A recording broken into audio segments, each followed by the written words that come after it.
Welcome back to the Journey of the Abandoned House, episode 18. This week we have more interior framing and a little sprinkle of electrical and some updates for you. So let's get to it.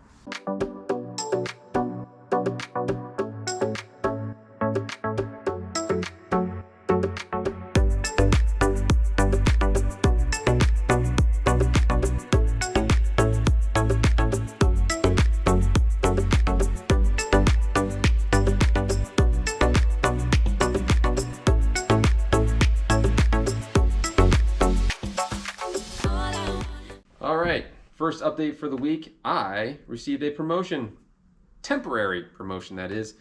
My wife had jury duty, so I got to be the stay-at-home parent. Yes!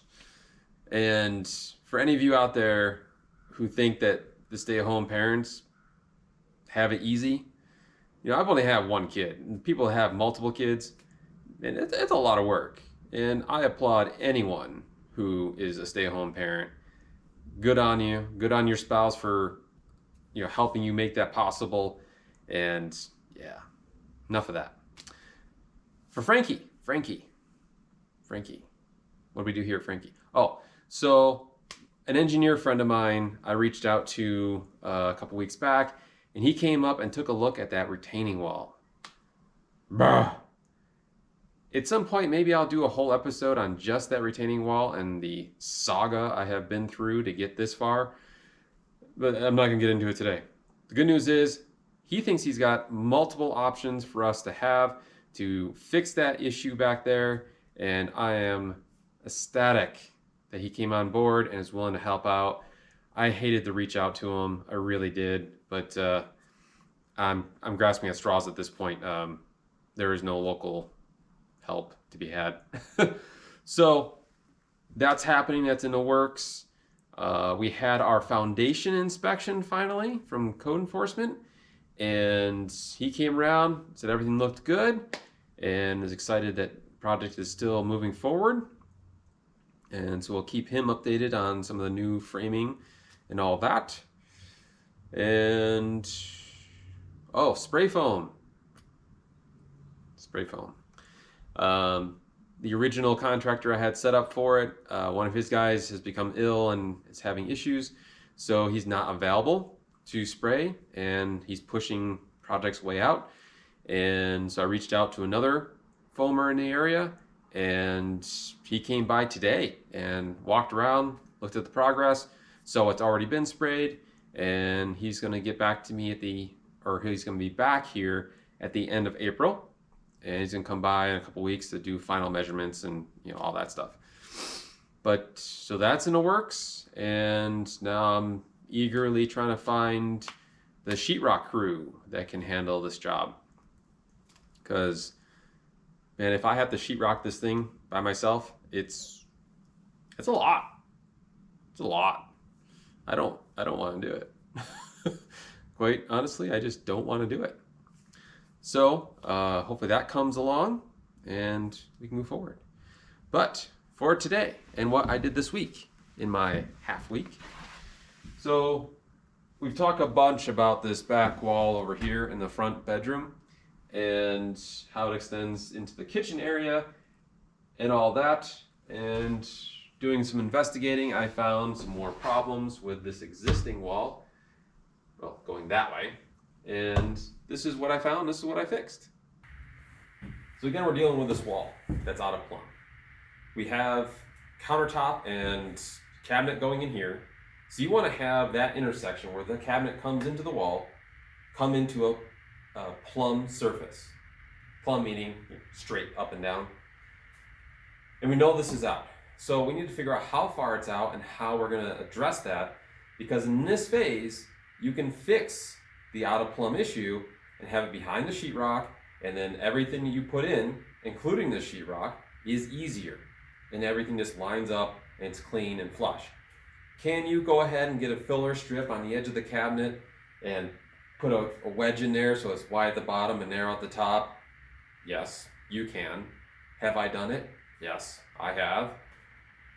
I personally don't like the way it looks. And 9 times out of 10, it just disappears and nobody ever sees it if you do it correctly. But as soon as I see it, I'll never unsee it. It's one of those things. So I want to make sure this is correct. And the way we do that is we take what's called a plate level. Now, I know most of you aren't going to have one of these, so all you need to do is find the straightest board you can find, nail on some blocks that are identical in size, and attach one at the top, one at the bottom, and then I just used to take my 4-foot level and tape it right to the side of the block so that it's still a one-handed operation, and then do the exact same thing I'm about to do with this plate level you can do on the cheap with just a piece of 2x4 that's nice and straight, a couple blocks, 4-foot level, and some tape. Really simple. So all I'm going to do, extend this guy right up to the top, touch the bottom, touch the top, and it is way out of plumb. And the reason why you want to have it stand off the top and the bottom, because the center of the wall can influence what you're trying to accomplish. Because look at any wall, it's going to have a bit of a bow to it, or a cave to it, or a hump in it, and a sheetrock, or whatever. It doesn't matter. The point is, you want to make sure you're touching the top and the bottom and avoiding the center. So I adjust my level so it's nice and plumb.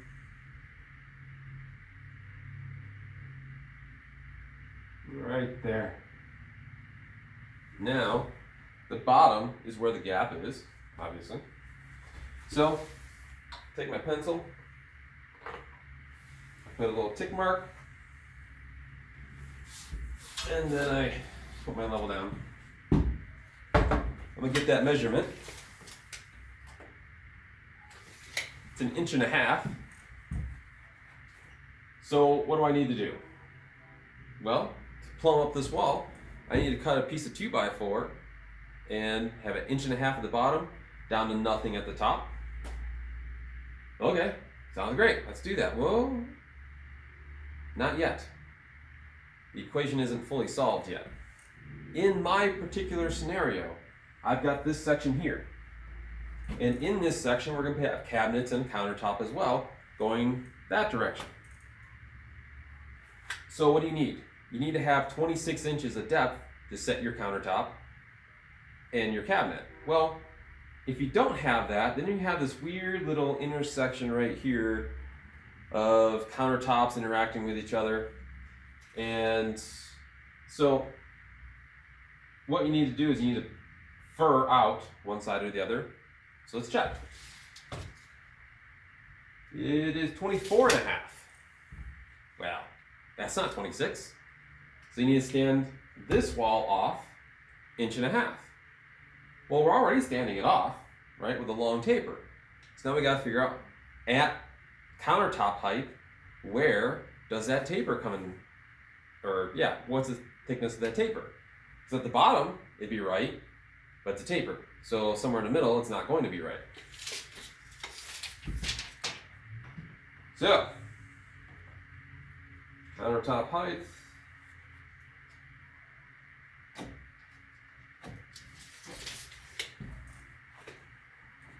Now I'm going to take the back side of my level, set it on my tick mark.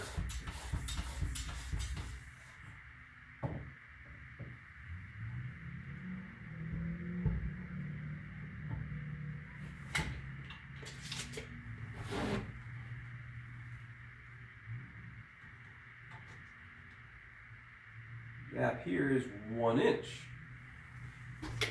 So, but that's not 1.5 inches. We need 1.5 inches. So, what are you going to do? Well, that means I only need 1/2 inch more. So the bottom taper was 1.5 inches to nothing. So now I just need to cut it 2 inches to 1/2 inch. And I'll have my 1.5 inches. Does that make sense? If not, just throw a comment down below and I'll clarify it for you. All right, let's get doing it. Let's get doing it.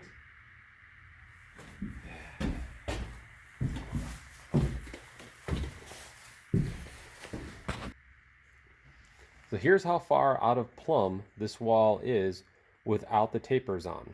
Now let me show you with the tapers what it's like. And there she is with the tapers. So now we're in the front small bedroom, and where we left off last week was the flooring where it had some gaps in the sheathing, and I went ahead and fixed that and put down all the new luan. Now, you remember that corner we spoke about last week of how it was not square and how it will reflect later on in our build when you get into the trim work of that corner over by the kitchen. Well, let me just show you just how out of square this thing is. So get you right up above here. You can see the gap from here to here, then to here to here. And the square sheet good won't fit in this corner because of how out of square this corner is. And when it's nice and tight up in here, I have it a little bit loose right now. It's a 1/2 inch gap here and 3/4 inch gap there. And the way you fix that is that you take those dimensions and you go to the opposite corner. So I have a tick mark here at 1/2 inch and a red chalk line strike down to go from 1/2 inch to nothing. And then I did the same thing on this side, where I took the 3/4 inch, snapped the line from here all the way to nothing.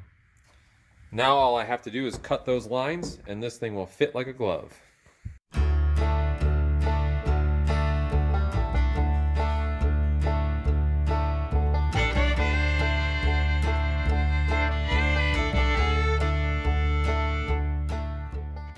All right, here you go.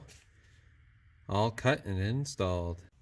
So this little space behind me in the front bedroom is a bit of an alcove that I've had a couple of different ideas on how to work with it, but I've decided that to keep it the most universal as possible, that I'm gonna keep it as just a closet, frame it out, call it good.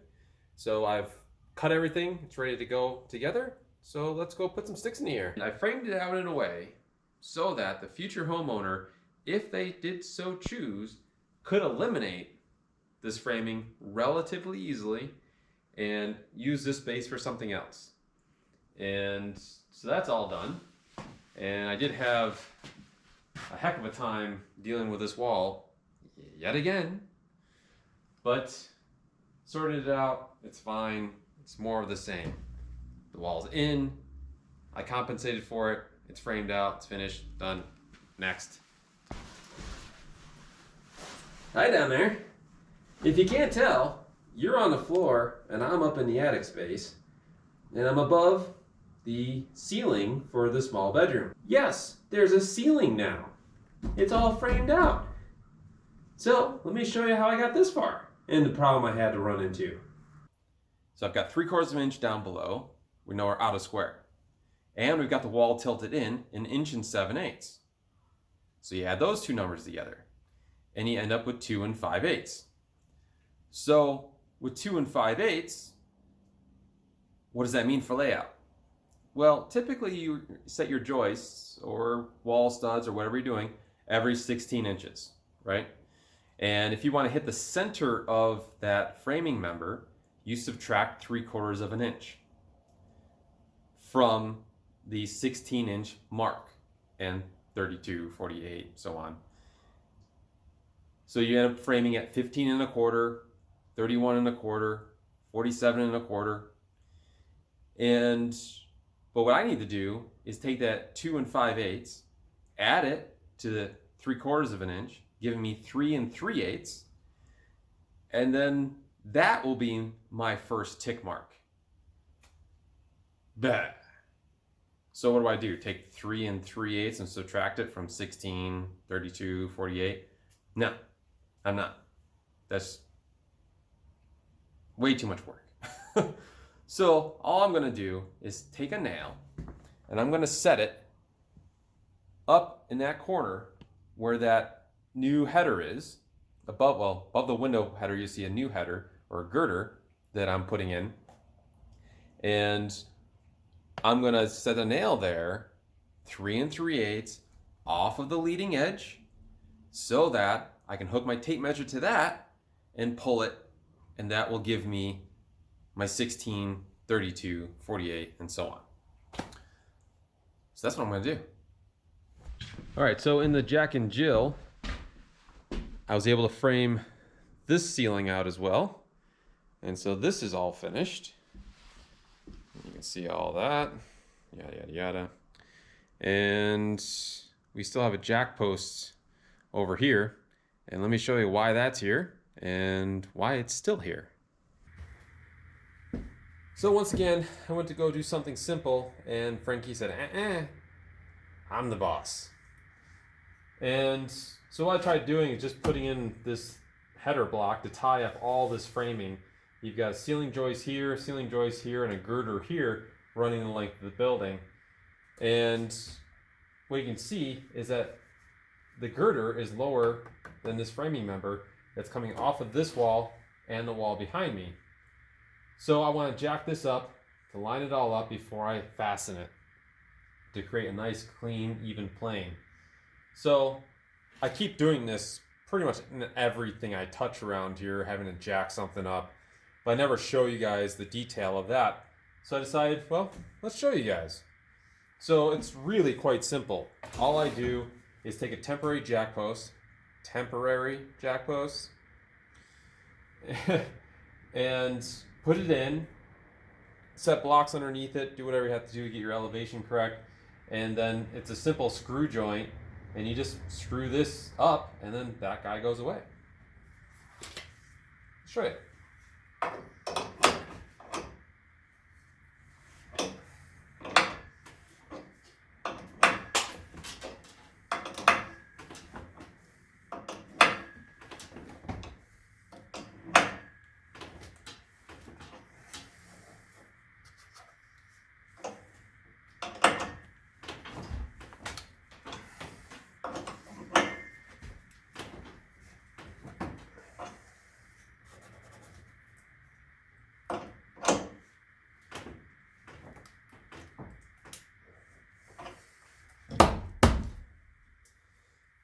So now I'll just nail it off.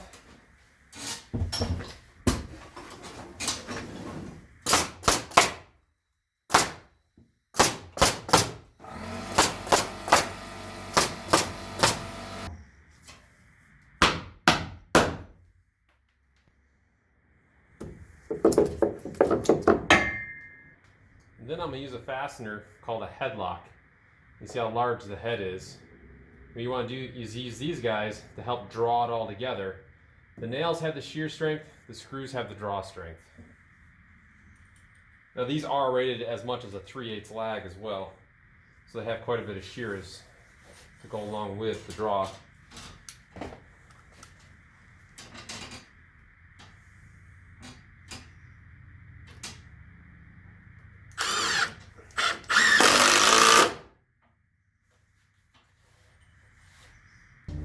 Alright, so that'll do her.